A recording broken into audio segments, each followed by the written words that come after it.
Sobat Kreatif, Gang Mujahir yang berada di Kelurahan Pardomuan, Kecamatan Siantar Timur dulunya hanya sebuah kampung kecil yang tidak memiliki sesuatu yang dapat ditonjolkan.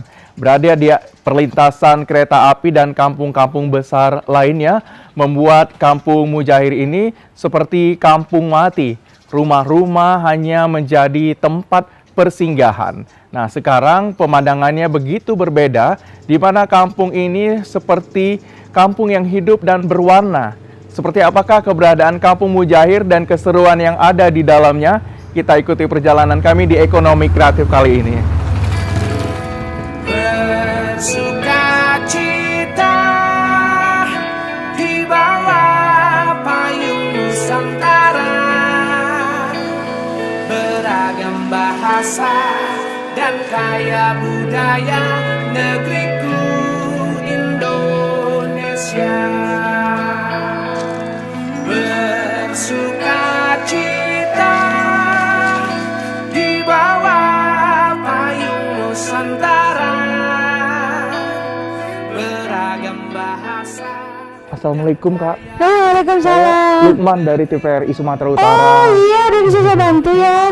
Kebetulan saya mau berkunjung ke Sanggar Seni Lukis di sini. Di mana ya sanggarnya, Kak? Kebetulan saya salah satu pemilik sanggar lukis kalam jihadnya. Waduh, kebetulan sekali kalau begitu ya. Senang berjumpa dengan Kakak di sini. Iya, selamat datang juga di kampung kami yang sempit ini. Waduh, luar biasa. Kak, ini dulu terpikirnya seperti apa, Kak? Menjadikan kampung ini kan biasa saja dulu ya. Lalu dengan kehadiran Kakak dan kawan-kawan lebih berwarna. Tidak hanya ada sanggar lukis, tapi juga termasuk rumah-rumah warga nih dilukis demikian begitu cantik dan indah dengan kehadiran tanaman-tanaman juga. Jadi dulu sanggar jalan ini lah ya, saya bilang belum ada sanggar sih, ini kumuh. Artinya kotor, orang ekspektasinya tentang gang ini jelek lah, dianggap seperti ada narkoba apa segala macam. Ketika kita masuk tinggal di sini, coba kerjasama dengan pemerintahan kelurahan, apa yang mau dibuat di tempat ini. Saya kebetulan waktu itu pulang studi banding. Saya pulang studi banding dari Surabaya, lihat di sana luar biasa. Saya ajukan idenya sama Pak Lurah, kemudian Pak Lurah merespon dari dana Pokmas namanya. Pokmas. Setelah itu dia kasih, kita bermula dengan warga semuanya. Kita mulai buat ini semua, begitu. Ini ada berapa lukisan ini begitu menarik ya? Iya, sebenarnya ini ada 100 payung yang dikerjakan oleh anak-anak. Iya, dari ujung sana. Cuma ada kita pilih memang beberapa yang menurut kita terbaik sih, begitu. Dulu awalnya seperti apa, Kak? Kerjasama dengan Pak Lurah dulu. Kemudian kan menggerakkan warga untuk ikut berpartisipasi. Tentu ada kesulitan dan tantangannya ini. Bagaimana dulu? Alhamdulillah warga di sini luar biasa. Tidak ada yang komplain, tidak ada yang keberatan. Malah mereka bilang begini, Bu Mimi, rumah saya dilukis juga ya. Tadinya kan kita awalnya di rumah ini dilukis rumah ini. Yang lain bilang, nih rumah aku mau juga ya, rumah Oci mau juga, rumah Uwa mau juga. Mereka request nih lukisan-lukisan ini, mereka request. Mereka mau gambar apa, kemudian kita buat. Dana yang diberikan pemerintah itu hanya cukup untuk membeli bahan-bahan lukisnya aja. Lalu bagaimana makan kami gitu ya? Ternyata warga di sini antusias, mereka bergotong royong. Selama 2 minggu pengerjaan ini, makan kami dari mulai siang sampai malam itu ditanggung oleh warga di sini, begitu. Luar biasa ya, kerjasama yang sangat kuat sekali ya antara pemerintah dan masyarakat sini untuk mewujudkan kampung yang indah gitu. Sekarang kan sudah berubah ya selama Kakak di sini bersama kawan-kawan membuat perubahan ya. Alhamdulillah. Setelah ada perubahan itu apa yang dirasakan manfaatnya oleh masyarakat di sekitar sini dengan kehadiran kampung lukis ini? Pertama, kalau kata orang-orang di sini, kami jadi ngetop nih katanya. Jadi ngetop, kalau ditanya di mana nih tinggalnya, di kampung tematik Gang Muhajir, orang pasti tahu.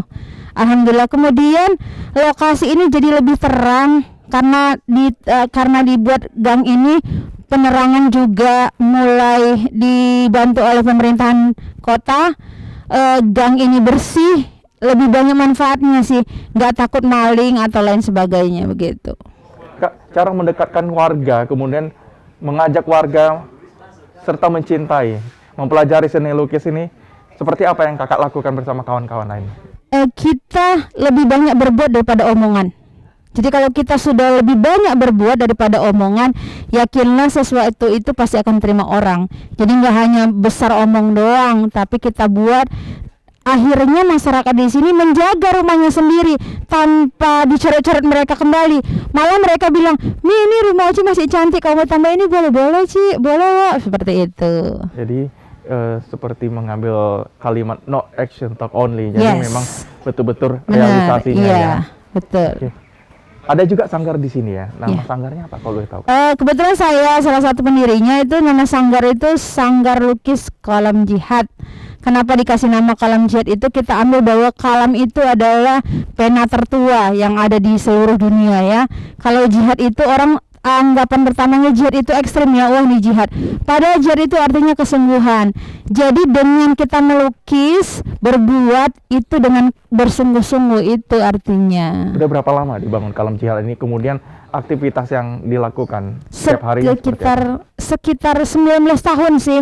Jadi kita buka sanggar tuh hanya hari Kamis dan Minggu. Jadi rata-rata mereka dari kita ajari dari umur 3 tahun sampai nanti yang kuliah ataupun yang sudah nggak kuliah lagi, mereka boleh bergabung tetap di sanggar kita dengan macam-macam komunitas yang ada begitu. Kalau boleh tahu cara masuk sanggarnya susah nggak? Oh, Ada kalau- persyaratan khusus nggak? Nggak ada.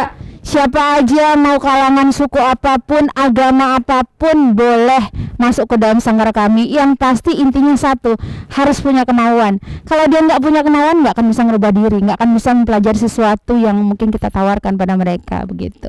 Untuk menjadi seorang pelukis itu apakah memang harus mempunyai bakat gitu? Bagaimana orang yang tidak mempunyai bakat Tidak. kemudian untuk menghasilkan lukisan yang ini tuh bagaimana Kak tahap-tahapannya? Setelah 19 tahun saya mendirikan sanggar ini, hampir 90% tidak berbakat. Lalu beberapa orang bertanya, bagaimana kok bisa dia buat gini, kok bisa? Ternyata lebih enak mengarahkan anak yang punya kemauan 99% daripada anak yang punya kemauan 1% dia berbakat. Lebih enak mengarahkan yang mau daripada berbakat nggak mau, begitu. Itu sudah terbukti. Jadi rata-rata yang lukis ini kan anak-anak sanggar nih. Mereka belajar dari dasar, kita ajari, ada level-levelnya nanti, level dasar, dapat sampai nanti level dia kanvas dan media-media lainnya, bahkan mural begitu ya. Jadi sebelum saya kemari, saya coba cari tahu dulu stalking Oh iya, ya. Seperti YouTube ya, apakah iya ya di sih, YouTube, di media heeh. sosial ini dengan keberhasilan yang baru-baru ini ada konser virtual ya di tengah Iya. pandemi. Jadi bisa dikatakan walaupun di pandemi saat ini tetap eksis ya, tetap berkarya, bahkan bisa menjual ataupun mengharumkan nama Pematang Siantar ya di kancah Alhamdulillah, nasional. Seperti apa nih Kak? alhamdulillah.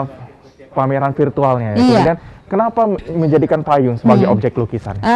Jadi nanti saya akan coba ajak mengenai kenapa media payung. Nanti kebetulan ada adik saya nanti, salah satu pendiri juga. Dia yang punya ide kreatifnya, dengan keterbatasan dia punya ide yang luar biasa. Jadi di Kemendikbud Ristek itu ada, kita harus mengajukan proposal nih. Jadi FBK namanya, nama kegiatan FBK itu budaya saya Kemendikbud Ristek. Jadi masing-masing organisasi komunitas seluruh Indonesia mengajukan ide. Jadi ada 9.000 komunitas yang mengajukan ide, yang hanya diterima itu 120. Salah satunya adalah Sanggar Lukis Kalam Jihad ide. Prosesnya itu panjang sampai 1 tahun. Jadi Sumatera Utara ada 3, 1 di Sibuhuan, 1 di KPOT itu di Medan, 1 lagi di Siantar Kalam Jihad begitu. Jadi dia udah memiliki cabang ya nanti. Insya Allah nanti ada Amin, berkembang amin, lagi ya. amin. Oke, baik. Jadi selain melukis rumah warga, kegiatan apa lagi nggak di tengah pandemi ini? Dengan Selama keberadaan sanggar seni Iya. ini? Hanya untuk melukis saja atau mungkin ada kegiatan-kegiatan seni lainnya yang tercakup dalam sanggar ini? jadi kegiatannya tidak hanya melukis. Sama pandemi ini otomatis kan sanggar sempat tutup nih. Jadi pendapatan kita juga menurun. Kita cari ide apa yang disukai masyarakat ketika pandemi. Itu ada yang paling banyak diminati, ada cuci tangan. Jadi kalau di mana-mana jual cuci tangan itu kan polos tuh, hanya putih atau satu warna. Nah, kita mix, kita lukis.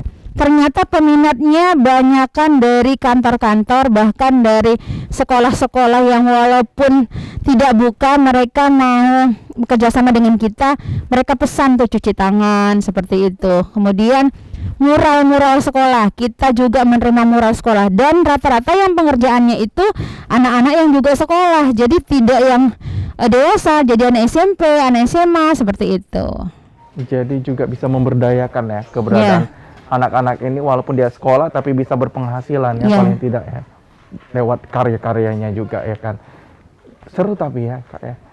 Jadi kemudian dukungan pemerintah terhadap Sanggar Seni ini seperti apa? Terutama mungkin lebih menggelorakan ataupun memperkenalkan mural lagi bagi masyarakat Pematang Siantar ini. Kalau pemerintah kota luar biasa. Kalau orang bilang, mereka bilang sih kalau menjadi anak nasi pemerintah, saya bilang enggak sih, kita berbuat dulu baru bicara, jangan bicara doang kita nggak berbuat.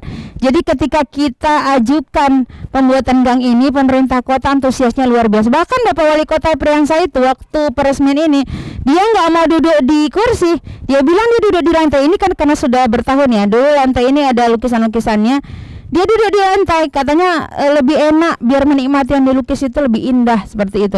Jadi sejauh ini pemerintah kota Pematang Siantar itu luar biasa dukungannya untuk warga di sini, warga kota Pematang Siantar, apalagi kami Kalam Jihad begitu. Biasa inspirasi untuk melukis ataupun menggambar mural ini dari mana dapatnya Kak?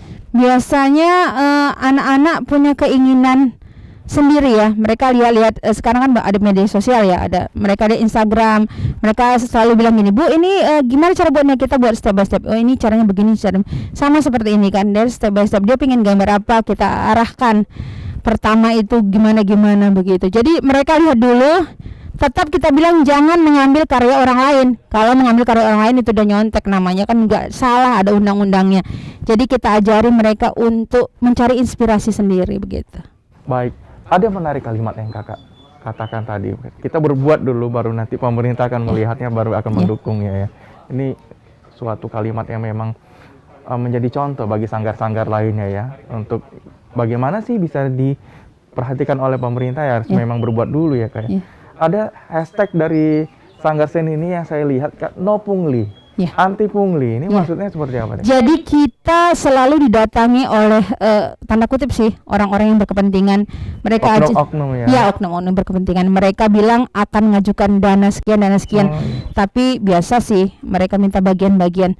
Makanya kami tidak menerima itu. Sejauh ini boleh dicek di pemerintahan Kota Siantar, kami tidak pernah meminta sepeser pun, kecuali itu kami dipesan nih, pemerintah kota misalnya pesan cuci tangan ya Kak ya, mereka bayarkan, kita berbuat.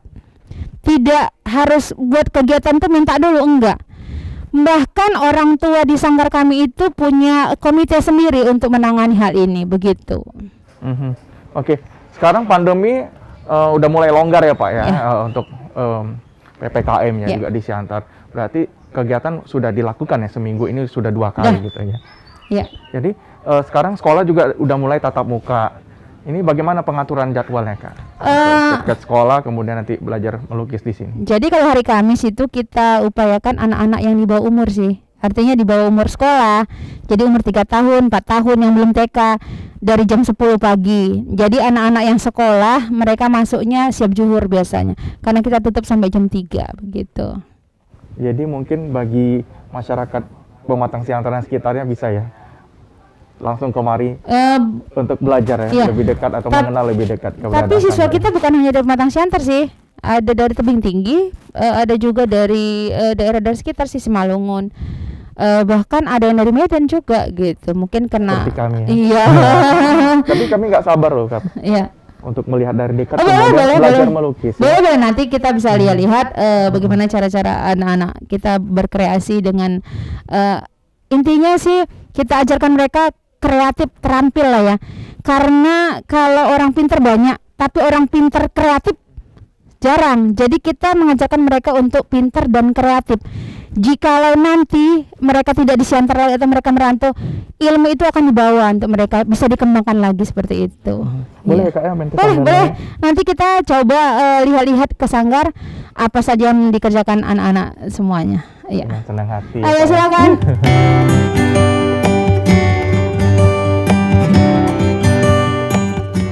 Bapak, Ibu, saudara-saudara, saat ini semua wajib pakai masker. Kita pasti bisa menghadapi pandemi ini, Indonesia pasti bisa.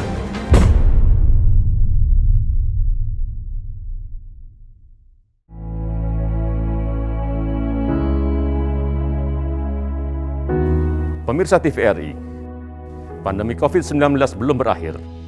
Sesuai anjuran Presiden, kita semua wajib pakai masker. Jangan pernah lepas masker saat bertemu orang lain. Mari disiplin. Indonesia pulih, Indonesia bisa.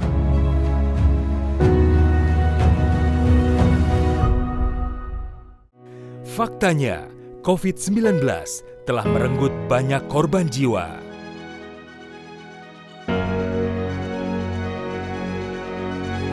Sebuah fakta, COVID-19 telah membatasi ruang kita.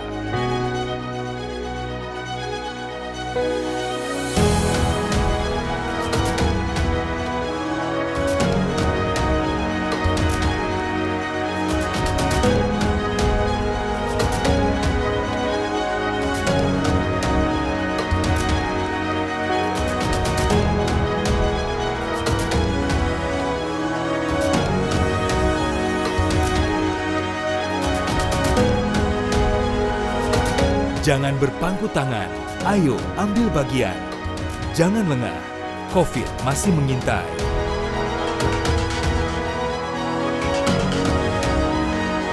Indonesia pulih karena aku. Indonesia pulih karena kamu. Indonesia pulih karena kita. Ayo silakan. Tapi sebelum kita lihat kegiatan anak-anak, kita terapkan prokes dulu ya. Wah, luar biasa. Ini pun buatan sanggar kita ya. Iya, sanggar kita, iya. Dari apa cat ya? Dari Bahan ya cat itu. bekas cat terus dilukis biar lebih menarik. Iya.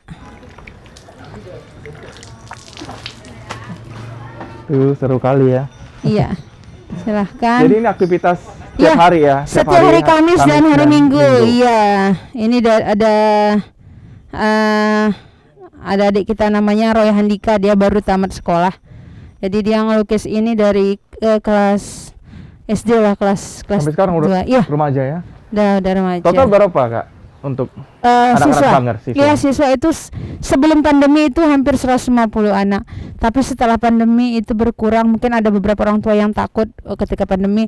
Sekarang ada sekitar 70 orang anak. Kita bagi partnya jam berapa biar tetap prokes begitu. Lukisannya juga beragam ya, ada Ya. lukis medianya payung. Ini itu di payung ya. Ini kanvas namanya. Kanvas ini payung. Jadi payung ini kita belinya kosong sih sama UMKM juga. Lalu biar indah dibuat lukisan-lukisan seperti ini. Kemudian yang paling banyak diminati sebenarnya ini nih.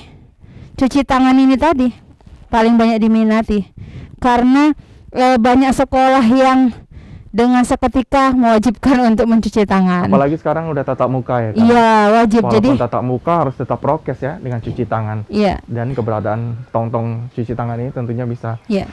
menggairahkan kembali semangat cuci tangan ya kan. Jadi ketika pandemi kita bisa menjual ini dalam 1 minggu itu hampir 15 tong. 15 tong. Itu bagaimana cara pekerjaan yang harus dikebut lah ya? Kalau Eh, begitu. dibagi, tidak sih, dibagi. Jadi anak-anak ini sudah tahu siapa yang membersihkannya, siapa yang mendasar, kan didasar dulu, siapa nanti ngecatnya dengan tema apa, permintaan sesuai permintaan sesuai dengan permintaan begitu. Kak, sanggar ini kan non komersial, Ya, tapi hasilnya itu sangat bisa dikomersialkan. Ya kan? Dengan Alhamdulillah lukisan-lukisan sih, ini. iya. Ini bagaimana Kak? Adakah dana yang harus disisihkan ke sanggar karena melihat kan sanggar ini kan memang harus dikembangkan lagi gitu. ya. Selama pandemi tidak ada yang bisa disisihkan. Kalau dulu sebelum pandemi kita ada menyisihkan ya, ada kas sanggar ya. Tapi selama pandemi pendapatan menurun. Saya bilang sama anak-anak pengajar, kalau saya berhentikan beberapa orang bagaimana, atau tetap semuanya ngajar tapi gajinya saya bilang kita turunkan. Mereka jawab, biar aja Bu, kami gajinya sedikit tapi kami tetap sama-sama di sini, kami bahagia di sini, karena memang moto kita selalu bahagia. Selalu gitu. bahagia karena memang hasil-hasil yang dikaryakan juga membuat orang bahagia. Iya, amin. Iya. Oke. Ini ada Gelagar Payung Nusantara ini. Iya, ini tadi ada event yang luar biasa ya. Yang saya baru ceritakan saja. tadi ya. Oh, iya. Virtual tadi. Jadi ini dilukis sendiri dalam waktu beberapa hari sih. 10 orang seniman, termasuk mereka ini Apa yang melukis. menjadi temanya ini? Temanya Gelagar Payung Nusantara itu yang lebih cocok menjawabnya ini salah satu iya. pembina kami nanti. Nanti kita ngobrol-ngobrol ya. Iya, salah satu pembina kami Bapak Budi Suzaldi.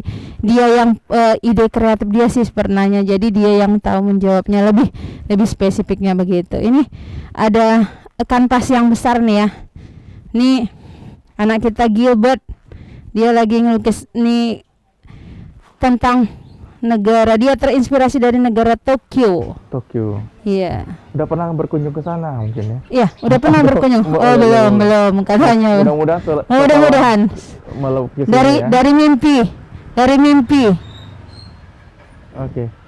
Baik, nih Gelagar Payung Nusantara ya kan. Iya. Ini tema yang diambil juga khas Sumatera Utara ya. Tentang budaya nggak Sumatera Utara aja sih. Ini tentang budaya ada dari Jawa juga. Ini memang iya. ikon kita ini sih. Ikon kita penari payung tapi dia pakai baju dari Sumatera Utara. Ini gadis Siantar pastinya ya. Baru payung sini. Burung si payung. Iya, baru si payung. Oh, iya. Kata pelukisnya begitu. Iya, Terus saya penasaran kok cantik kali, kalah glowingnya MS Glow kalah. Iya. Tapi seru ya, tiap hari Selasa dan Kamis ya. Kamis dan Minggu. Iya, gitu. Kamis dan Minggu. Oke. Cara masuknya sini gimana? Dari umur berapa sampai usia berapa yang paling tua bisa bergabung? Dari umur 3 tahun anak perempuan. Kalau anak perempuan itu umur 3 tahun. Kenapa kita pilih anak perempuan umur 3 tahun? Karena tingkat keaktifan anak perempuan di bawah standar anak laki-laki. Jadi anak laki-laki itu kalau umur 3 tahun dia masih lasal-lasalnya. Ya? Iya, lebih fokusnya dia. Tapi kalau ketika nanti dia dewasa, laki-laki itu lebih dewasa daripada wanita kan juga. Jadi kita pahami psikologi anak juga begitu. Kalau sampai kelas berapa sampai dia bosan? Iya. Kalau sampai seumur saya masih mau belajar ya belajar, karena kita ada kelas khusus guru-guru sih. Jadi kita ajarkan guru-guru, kita nggak ajarkan anaknya, kita ajarkan gurunya. Kalau kita ajarkan gurunya tetap stay di sekolah. Kalau kita ajarkan anaknya pasti pergi. Jadi gurunya nggak pintar-pintar. Jadi kita selalu arahkan tekniknya itu gurunya yang kita ajari begitu. Kakak latar belakang juga sarjana pendidikan ya? Iya, sarjana pendidikan agama Islam. Iya, otomatis juga bersentuhan langsung ya dengan anak-anak sih. Anak-anak ini. Iya. Seperti apa Kak mungkin korelasi yang Kakak buat antara menjadi seorang guru, menjadi pekerja seni juga menjadi guru seni? Hubungannya sih korelasinya asik ya. Artinya kita bisa memahami anak-anak itu dari gambar sih. Ada anak di sekolah itu banyak anak yang nggak suka nulis. Kenapa? Karena capek katanya. Terus ada beberapa anak saya pernah temukan, kenapa nggak mau nulis? Dia bilang gini, sekarang kan ada HP Bu, tinggal ketik aja, ngapain nulis katanya. Apa yang saya alami begitu kan jadi satu problematika. Kenapa begitu? Kita coba pelajari. Ketika kita ajak anak itu untuk menggambar ini atau mewarnai, lebih membawa emosi anak-anak lebih mereda. Jadi kita ajari dia untuk tetap santai, tetap tenang, dengan aturan-aturan yang tidak membebani dia begitu. Kak, ini kan menjadi suatu percontohan juga ya kan. Ke depan ada nggak Kakak buat bersama mungkin stakeholder lainnya untuk ada kampung-kampung tematik lain yang ada di Pematang Siantar ini? Kita kemarin sudah bincang-bincang sama Pak Camat juga ya. Pak Camat, kemudian Bapak Wali Kota kita Priyansah Nur, kita udah juga bincang-bincang. Tapi intinya bahwa dimanapun kita buat kampung seperti ini, kalau masyarakat tempat tinggalnya tidak mendukung, itu tidak berguna sama sekali. Jadi ada beberapa tempat yang dibangun seperti ini, jalan Kenapa ya? beda? Karena masyarakatnya kurangnya kesadaran masyarakatnya seperti itu. Kedepannya seperti apa Kak lagi pengembangan? Mungkin kalau di setiap kabupaten kota ada sanggar seninya ya, misalnya taman budaya yang dikelola oleh dinas pariwisata gitu. Mungkin Kakak kerjasama dengan dinas-dinas terkait, stakeholdernya seperti apa? Mungkin tidak hanya di sini tentunya. Sementara ini untuk saat ini kita fokus di ini ya, karena kita baru virtual juga di Kemendikbudristek. Tapi sejauh ini dinas pariwisata dan dinas pendidikan sih mencoba untuk kita kerjasama dengan mereka. Rencananya sih kalau terwujud nanti tak ada halangan, kita ingin adakan pameran lukisan payung ini yang 100 ini kita buat lukisan, pemerintah kota mendukung. Sejauh ini kita akan coba buat rancangan-rancangannya biar lebih menarik dan tetap prokes, tidak pada PPKM level yang tinggi lah, karena kan kita harus sesuai dengan aturan-aturan yang berlaku begitu. Untuk menjadi seorang seniman, ada nggak syarat khususnya? Apakah memang mempunyai kemampuan atau mempunyai basic dasar suka seni? Itu bagaimana Kak? Yang penting dia suka aja. Kalau udah suka, apapun dilakukan dengan senang. Tapi kalau nggak suka, nggak akan senang melakukannya. Jadi siapapun kita dari dasarnya itu adalah seniman. Jadi tergantung seni apa yang mau ditampilkan. Mau seni tari kah, mau seni musik kah, seni rupa dan lain sebagainya gitu. Kebanyakan yang tampilkannya seni rupa ya Kak ya? Iya, seni rupa. Tapi ada beberapa anak murid kita ataupun pembina kita juga dia seni musik sih. Dia buka studio rekaman, ada juga yang buka seni tari. Tetap kita kerjasama dengan mereka begitu. Kabar baiknya Kakak termasuk guru penggerak ya? Iya, guru penggerak. Mungkin tantangannya seperti apa Kak? Kakak menjadi guru penggerak, kemudian memiliki sanggar lagi. Iya, sejauh ini dinikmati aja. Sama seperti moto saya, berbuat dulu, jangan banyak bicara. Kalau kita sudah berbuat, yakinlah berbuat baik itu pasti akan diterima. Jangan pernah malu untuk bermimpi, karena mimpi itu yakinlah pasti akan terwujud kalau kita bekerja keras begitu. Jadi jangan cuma mimpi aja tapi nggak mau berbuat, ya sama aja gitu. Tantangan yang Kakak temui seperti apa?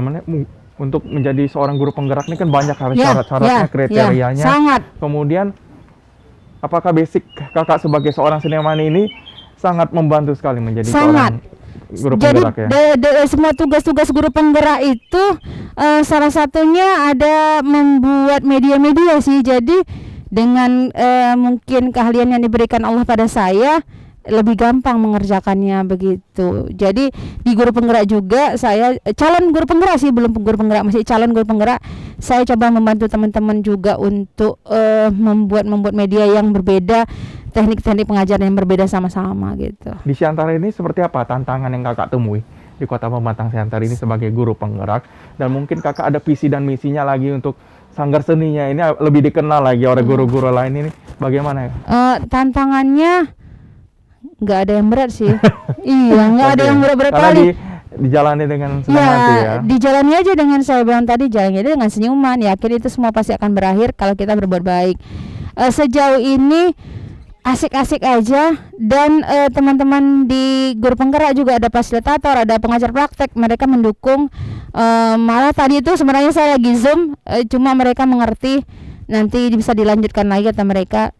Sejauh ini mendukung untuk prestisi komunitas sih namanya, ini keadaan kita prestisi komunitas itu silahkan aja untuk kemajuan masyarakat gitu. Komunitas seni tentunya banyak ya, yang di Pematang Siantar ini. Banyak. Bagaimana sanggar kita ini bergabung dengan komunitas, kemudian nanti untuk membesarkan lagi sanggar ini ke depan ini, peran komunitas seperti apa itu Kak? Sejauh ini komunitas yang bekerja sama kita banyak sih. Ada kemarin kita virtual dengan Gas Sentra AW, kemudian seniman musik kita ada Sayurkol sih, apa sih namanya? Yang viral itu ya, siapa? Lagu Sayurkol.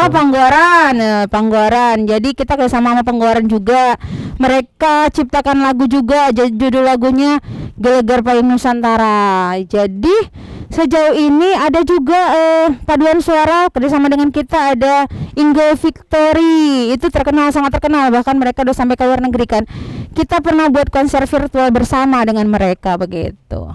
ke depan setelah adanya konser virtual pameran virtual ini seperti apa Kakak bersama kawan-kawan lagi dalam membesarkan sanggar ini? Kita tetap berkarya apapun yang terjadi. Jangan pernah berhenti berkarya. Mungkin next mimpi kami itu kami tetap bisa eksis sampai ke luar negeri. Jadi yang datang kemari itu bukan hanya Indonesia. Kami berharap ya mungkin dari liputan TVRI ini, liputan yang lain, kami bisa dilirik oleh negara-negara luar. Begitu sih impiannya. Dan menjadi daerah percontohan. Ya, nanti bisa ditambahi oleh salah satu pemindah kami ya.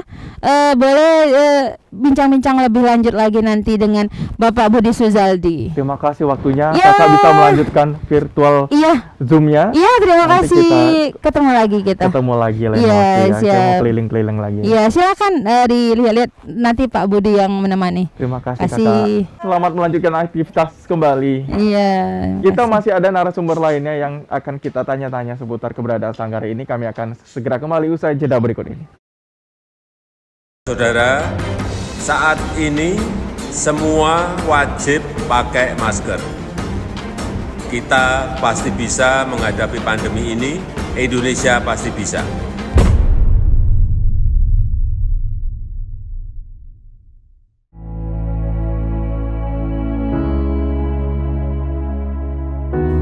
Pemirsa TVRI, pandemi COVID-19 belum berakhir. Sesuai anjuran Presiden, kita semua wajib pakai masker. Jangan pernah lepas masker saat bertemu orang lain. Mari disiplin. Indonesia pulih, Indonesia bisa.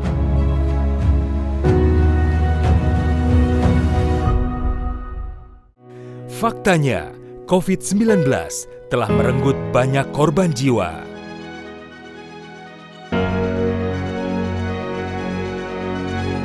Sebuah fakta, COVID-19 telah membatasi ruang kita.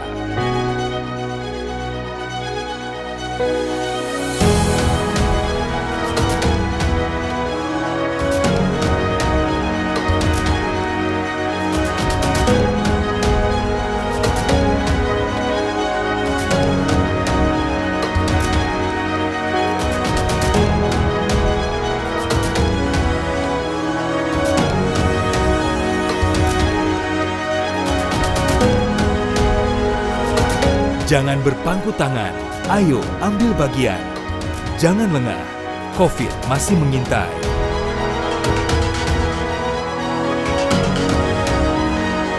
Indonesia pulih karena aku. Indonesia pulih karena kamu. Indonesia pulih karena kita.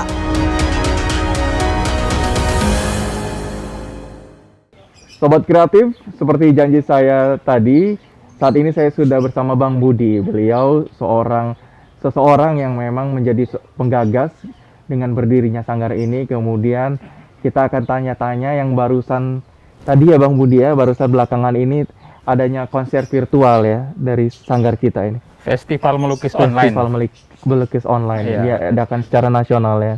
Ya, eventnya event nasional gitu.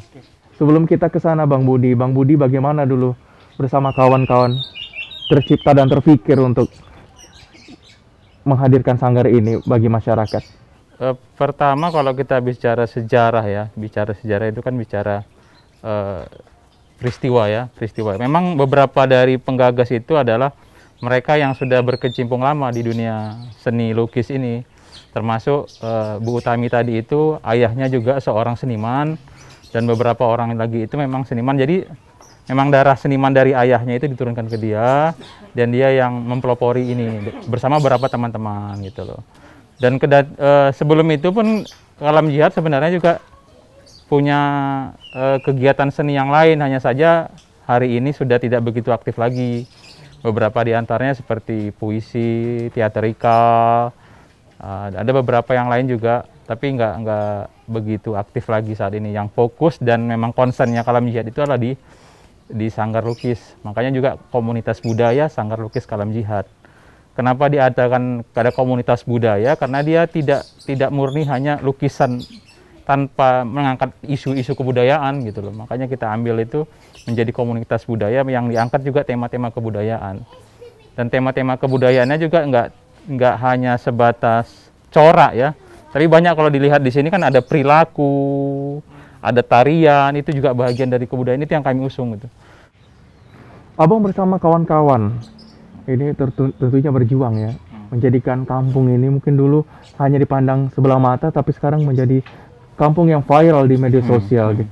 Itu tahapannya seperti apa sehingga menjadi kampung tematik dan percontohan di kawasan ini? Awal kalau untuk kampung tematik sendiri ini kan ada pembuatan jalan setapak ini ya. Pembuatan jalan setapak ini oleh pemerintah daerah, kami dimintai tolong awalnya itu untuk buat motif bintang, bunga gitu kan. Nah, kemudian ide kami berkembang. Kalau kami bilang kalau hanya buat bintang, bulan gitu kan, dan itu nggak bagus. Jadi kami usulkan bagaimana kalau jalannya kita mural. Dulu jalan ini kami mural, di mural, hanya saja karena seiring perjalanan waktu kena hujan dan kena matahari luntur gitu kan. Nah, ternyata warga-warga banyak senang. Akhirnya warga-warga minta di mural rumahnya, makanya kami mural lah beberapa rumah warga. Dan warga-warga di sini jangan luar biasa juga membantu kita, mengikhlaskan dirinya untuk rumahnya kita mural gitu kan. Dan mereka rata-rata lukisan yang ada di rumahnya juga atas request dari mereka, ada permintaan dari mereka begitu. Bang, untuk pelukis mural kan masih jarang ya saat ini, hanya orang-orang tertentu saja gitu. Bagaimana keberadaan pelukis mural yang ada di Pematang Siantar ini? Pelukis mural di Siantar ada beberapa komunitas, kami salah satunya. Dan untuk muralnya sendiri kami ada agenda kegiatan, baik yang sifatnya non komersil sosial maupun yang kegiatannya memang komersial. Yang sosial itu kami udah adakan di beberapa rumah ibadah. Misalnya ada parkiran masjid yang minta parkirannya dibuat indah, kita buat mural. Ada yang panti asuhan bulan 3 kemarin kurang salah ya. Bulan 3 kemarin kita mural itu. Memang bagian dari kegiatan sosialnya Kalam Jihad. Makanya kita untuk kegiatan-kegiatan sosial itu kita buat namanya mural masuk fasilitas umum, mural masuk fasum gitu kan. Nah, itu bagian dari kegiatan-kegiatan mural. Ada juga yang sifatnya komersial di kafe, di sekolah, di gedung-gedung pertemuan, dan itu memang sifat-sifatnya komersial, dan itu memang kami ada berikan tarif lah ya gitu.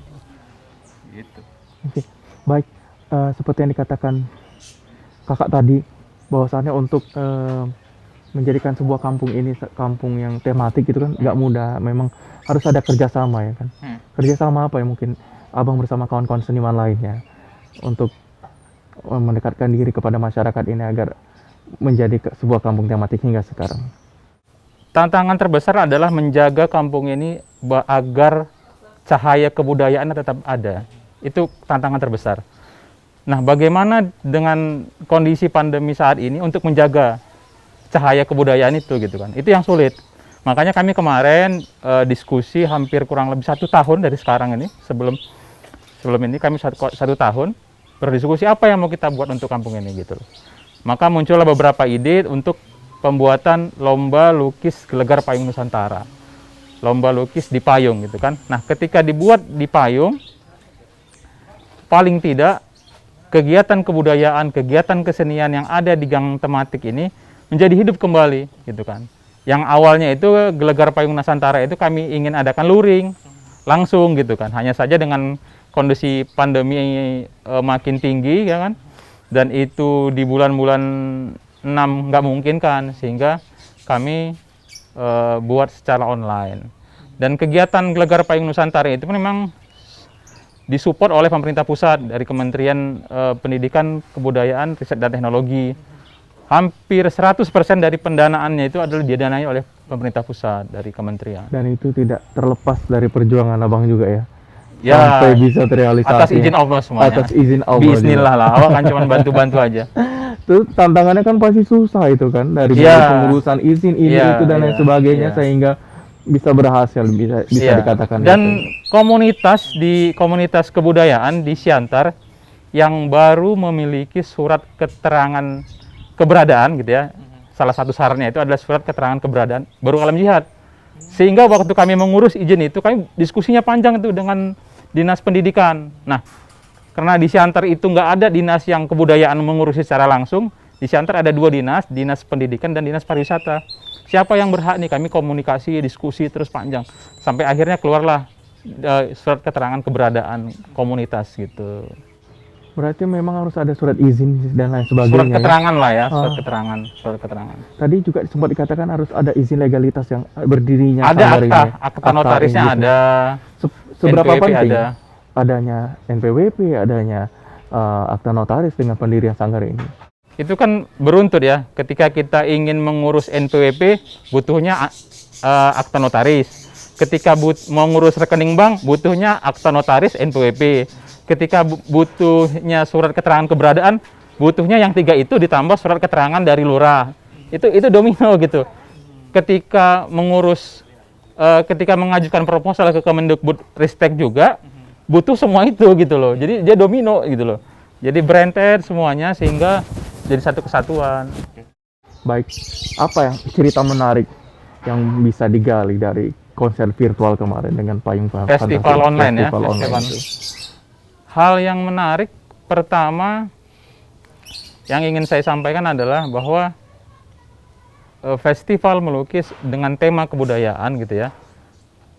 Kami itu kan berjuang itu di kementerian bahwa konsep kami ada bantuan itu fasilitasi bidang kebudayaan.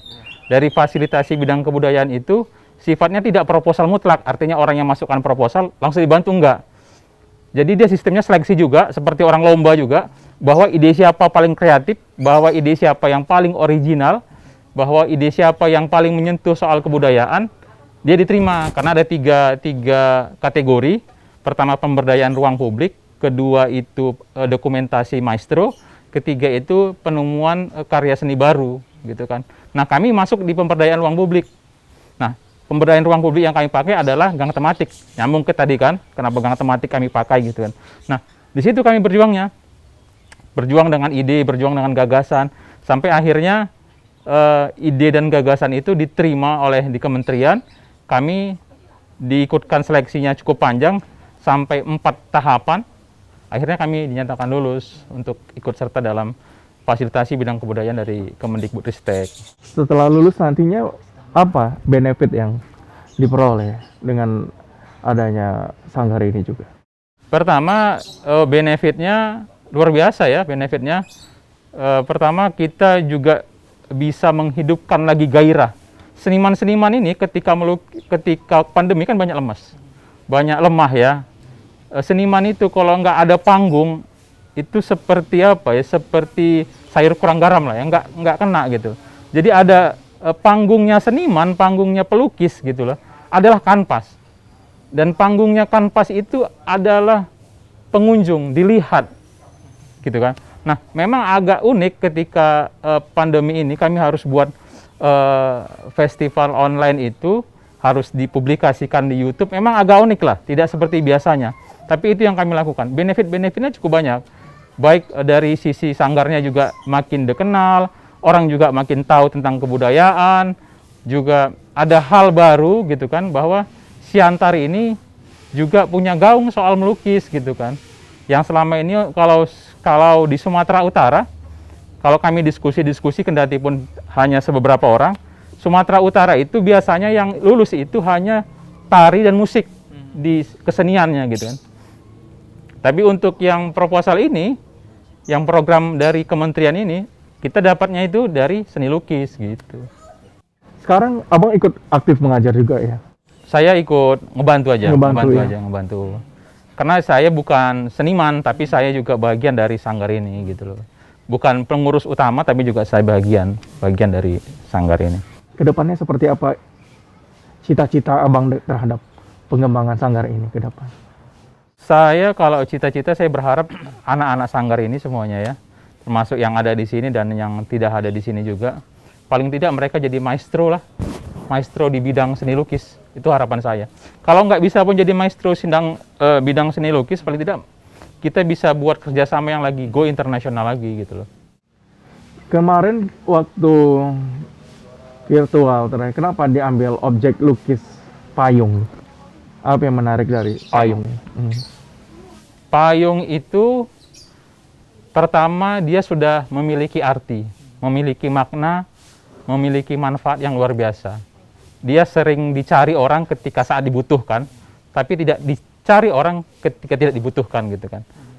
Ketika hujan pasti itu cari payung gitu kan. Nah, filosofi lain payung ini ternyata dari sisi kebudayaan menjadi murni hanya properti. Ada di depan rumah adat, ketika orang menikah gitu kan, kalau kita lihat prosesi-prosesi adat itu dipayungi pengantinnya. Bahkan di Nusantara, kalau kita lihat di Nusantara kita ini, terlepas dari hukum fikihnya seperti apa, orang yang meninggal itu kan dipayungi. Itu mungkin hanya ada di Nusantara ya, saya juga nggak tahu. Tapi kalau kita lihat di Palestina misalnya gitu kan, kalau kita lihat di TV, kan tidak dipayungi begitu ya. Nah, itulah keunikan dari kebudayaan Nusantara tentang payung gitu. Nah, payung itu sendiri pada zaman kerajaan digunakan untuk memayungi sang raja gitu kan. Ketika ada yang menginjak bayangan sang raja, gitu kan, konon katanya menginjak bayangan sang raja adalah sebuah pelanggaran gitu kan. Ada konon katanya begitulah. Tapi payung itulah yang menghalangi supaya tidak terjadi pelanggaran itu. Itulah makanya kami angkat payung, Gelegar Payung Nusantara. Paling tidak kami ingin menaikkanlah kelasnya payung ini menjadi kelas yang lebih baik gitu. Saat ini kalau kita berbicara keberadaan komunitas, keberadaan para seniman di Pematang Siantar, terlepas dari pandemi ini, seperti apa sekarang keberadaannya? Kalau keberadaan komunitas memang sejak pandemi ini ya lesu ya, lemah ya. Paling tidak mereka butuh ruang, butuh panggung. Kita lihat di mana-mana juga seperti itu gitu loh. Kalau kami yang dilukis juga gitu kan, mohon maaf, kan cat ini tidak gratis. Makanya ketika kami buat program Gelegar Payung Nusantara, kami berikan semuanya. Catnya gratis, kuasnya gratis, payungnya gratis, semua kami gratisin. Termasuk baju seragamnya, semua kami gratisin gitu kan. Supaya apa? Supaya mereka tidak lagi memikirkan gitu loh. Kalau untuk cat ini saja, cat yang bisa bagus lah ya, layak untuk dikuas di kanvas begini, itu kan nggak murah juga gitu kan. Jadi kalau seniman-seniman lukis ini juga di era pandemi begini, mohon maaf, dengan kebutuhan pokok saja kan sudah susah, apalagi untuk mencari kebutuhan-kebutuhan yang lain ya lebih susah lagi. Makanya kami coba menggairahkan lagi, coba kami hidupkan lagi dengan adanya event-event seperti Gelegar Payung Nusantara. Untuk untuk mempertahankan eksistensi dari sebuah sanggar, apa yang harus diperlukan, Bang, selain kreativitas? Konsistensi pertama. Kalau kita lihat beberapa rekan-rekan kita yang sampai hari ini mungkin timbul tenggelam, itu konsistensinya tidak ada ya, konsistensi. Makanya harapan kami, doa kami adalah semoga sanggar ini bisa konsisten. Nah, menjaga konsistensi itu kan perlu perjuangan, perlu pengorbanan, hati, perasaan, waktu gitu kan. Kadang-kadang kan orang nggak siapnya kan di situ, untuk mengalah, untuk meluangkan waktu, untuk berbagi ide, untuk berjuang seperti apa gitu kan. Tentunya selain konsistensi adanya dana ya. Dana yang untuk agar sanggar ini tetap terus ngepul gitu kreatifnya. Ini peran pemerintah, stakeholder atau sponsor atau pihak ketiga lainnya dalam membantu keberadaan sanggar-sanggar atau para seniman ini agar tetap eksis itu seperti apa yang Abang lihat? Kalau ke pemerintah kota sendiri, kami memang belum pernah mengajukan proposal. Ya, belum pernah mengajukan proposal, belum pernah dapat bantuan, tapi dari sisi perizinan pemerintah kota itu bantu besar. Pak Wali Kota itu banyak bantu terkait perizinan dan hal-hal yang sifatnya legalitas lah ya. Tapi kalau soal yang sponsor, ketika pandemi juga susah. Jadi mereka nggak ada budget lagi untuk pemberian sponsor ini. Biasanya kita dapat bantuan gitu kan. Dan kadang-kadang di sponsor-sponsor ini juga banyak hal yang kadang-kadang kita juga perlu mengalah. Karena misalnya mereka produknya apa, kita eventnya apa, kadang-kadang nggak match, nggak masuk gitu. Kadang-kadang di situ sih. Baik, sekarang seperti apa keberadaan para seniman ini dan mungkin di Kota Pematang Siantar dan mungkin tingkat komersial seniman yang ada di sini seperti apa biasanya yang dilakukan oleh para seniman ini agar sumber dana itu tetap ada gitu. Iya, ya. Kalau ya paling tidak seniman pertama itu butuh panggung ya. Makanya kami coba dengan adanya Gelegar Payung Nusantara itu kami coba berkolaborasi dengan beberapa seniman di Pematang Siantar. Kolaborasinya ini juga bukan tanpa arti. Pertama kami kolaborasi dengan Sanggar Tari. Sanggar Tari ini mereka menampilkan 2 tarian. Pertama tarian Tortor Somba, tarian Selamat Datang, tarian pembuka dari kegiatan Gelegar Payung Nusantara. Kemudian tarian payung, karena temanya payung, mereka melakukan tarian payung. Nah, kemudian kegiatan-kegiatan ini kan dilakukan kan secara online. Jadi peserta itu melukis di rumah masing-masing, mereka upload, mereka kirimkan ke kita, baru kita upload ke YouTube, dan itu bisa dilihat semuanya. Baik yang peserta melukis orang per orang itu semuanya bisa dilihat di YouTube. Bahkan termasuk puncak acaranya yang kami tayangkan perdana di YouTube tanggal 21 kemarin itu bisa dilihat gitu loh, tentang kegiatan Gelegar Payung Nusantara. Nah, kolaborasi ini dengan para seniman ini juga bukan tanpa arti gitu loh. Karena kita tahu lah ya bahwa kondisi-kondisi hari-hari terakhir ini sangat berat bagi seniman. Baik seniman tari, seniman musik itu kan pertunjukan juga kan dibatasi, dikurangi gitu kan. Jadi makanya kami coba menggairahkan lagi, ayo kita walaupun nggak banyak, ayo kita gairahkan kembali gitu kan. Bahkan kami juga buat talk show kemarin untuk Gelegar Payung Nusantara untuk menghidupkan kebudayaan lagi. Kita ngobrol-ngobrol seperti ini tentang kebudayaan, tentang payung, kenapa payung itu yang dipilih, terus kenapa pemilihannya gang tematik. Kami juga buat talk show tentang ini gitu. Banyak hal sebenarnya yang bisa kami gali kemarin. Dan online ini pun bahagian dari penyesuaian lah ya, penyesuaian kondisi saat ini yang memang sulit sehingga kami buat online. Padahal kami cita-citanya itu luring ya. Begitulah keadaan seniman hari ini, apakah dia harus tetap berjuang untuk kebutuhan pokoknya, apakah dia harus tetap bertahan gitu loh. Jadi makanya kesulitannya di situ sebagai seorang seniman. Kedepannya kan ada penurunan lagi nih, level PPKM kan. Apa ada rencana lain? Ini kan hanya dipajang hanya di kampung tematik. Amat sayang kalau tidak dipajangkan di suatu event atau di pameran yang sifatnya terbuka begitu Pak. Ada untuk payung ini sebenarnya kami ada mau buat event lagi, event pameran. Nanti ini kan Gelegar Payung Nusantara levelnya itu dari kelas 3, dari kelas 4 SD sampai dengan umum. Jadi yang TK sampai yang kelas 3 SD itu belum kami sentuh, belum kami gairahkan. Rencana kami mengangkat itu juga. Rencana kami pada saat pameran nanti itu juga dilakukan berbarengan dengan bagaimana menggairahkan anak-anak yang kecil-kecil tadi ini, yang TK, yang SD kelas 1, kelas 2, kelas 3 gini. Agar mereka juga cinta terhadap seni, cinta terhadap kebudayaan, bahwa kebudayaan Nusantara ini nggak cuman ulos, nggak cuman batik, banyak loh, banyak. Dan jangan dilihat kebudayaan itu hanya sebatas ornamen, perilaku. Hari-hari terakhir ini kita lihat ya, orang-orang berperilaku itu kan makin asal ya, ngomongnya asal, tulisannya asal, itu juga bagian dari perilaku. Dulu kita sama orang-orang tua kita itu kan sering dimarahi ya, kau nggak punya adat, nggak punya budaya gitu. Itu kan kita udah marah gitu ya, kalau sedih kali kita kalau udah bilang kayak gitu kan.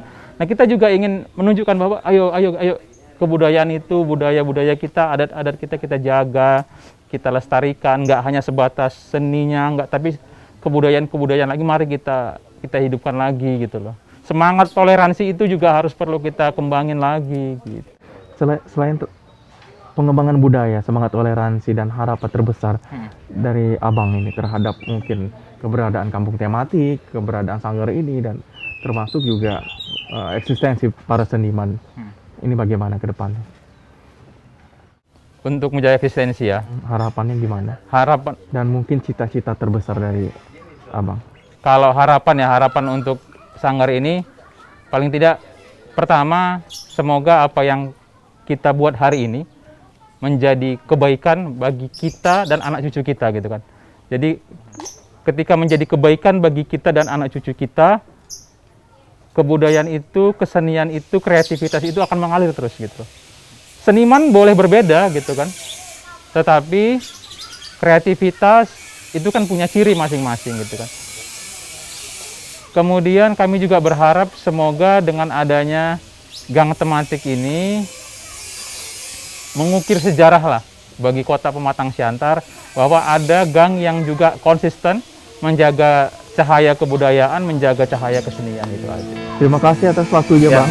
Sukses terus untuk karir, berkeseniannya, dan visi misi mulianya. Amin, amin ya. Akhirnya waktu juga yang mengakhiri kebersamaan kita di Ekonomi Kreatif kali ini. Mewakili kerabat kerja yang bertugas, saya Lukman Hakim Stolrus. Mohon undur diri dan salam kreatif buat Anda. Indonesia bersuka cita di bawah payung Nusantara, beragam bahasa dan kaya budaya negeriku Indonesia.